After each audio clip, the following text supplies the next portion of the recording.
আসসালামু আলাইকুম প্রিয় দর্শক, আজকে চলে আসলাম আরও একটি রেসিপি নিয়ে। আজকে রান্না করে দেখাবো কদর বা মেটে পুল্লা, যেটাই বলেন সেটাই। এটা খুবই সহজভাবে রান্না করেছি। আশা করছি রেসিপিটি আপনাদের ভালো লাগবে। যদি ভালো লাগে অবশ্যই একটা লাইক করবেন।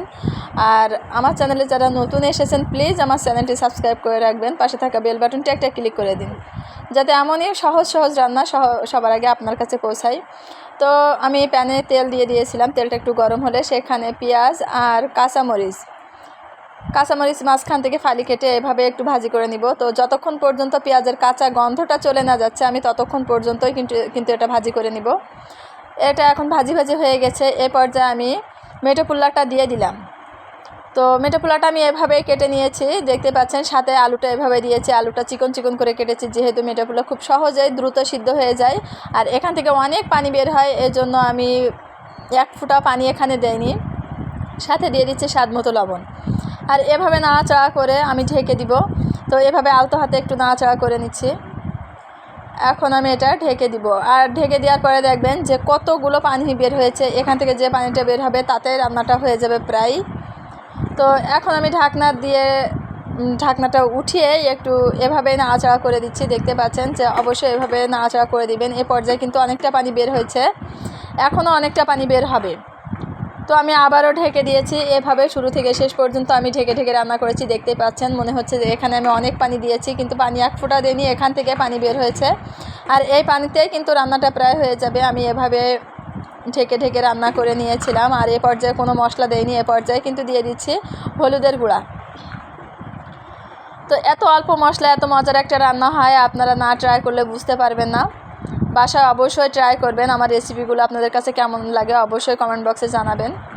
তো এ পর্যায়ে একটা মশলা দিয়ে দিচ্ছি। এখানে আমি রসুন, সরিষা আর জিরা এই তিনটা একসাথে পাটায় পিষে নিয়েছিলাম। সম্পূর্ণটাই এখানে নামিয়ে দিচ্ছি। তো দিয়ে এভাবে একটু নাড়াচাড়া করে নিব। আর অবশ্যই এ পর্যায়টা দিতে হবে।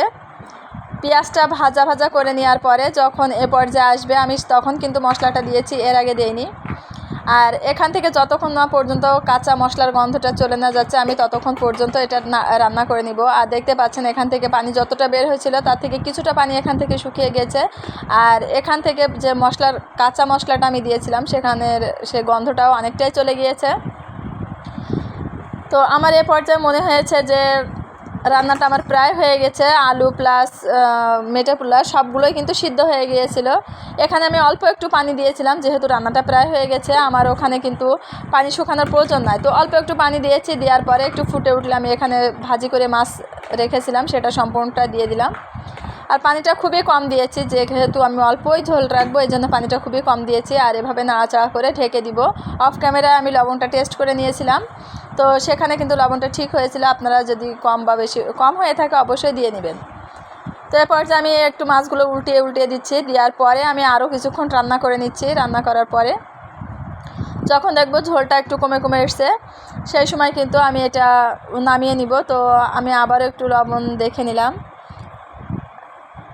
এখন আমি ঢেকে দিয়েছিলাম। ঢাকার পরে এখন দেখতে পাচ্ছেন যে এখান থেকে অনেকগুলোই কিন্তু কমে এসছে পানি। তো আমি এখানে ঝোল আর কমাবো না, প্রায় আমার রান্না হয়ে গেছে। এখন আমি এটা নামিয়ে রাখবো।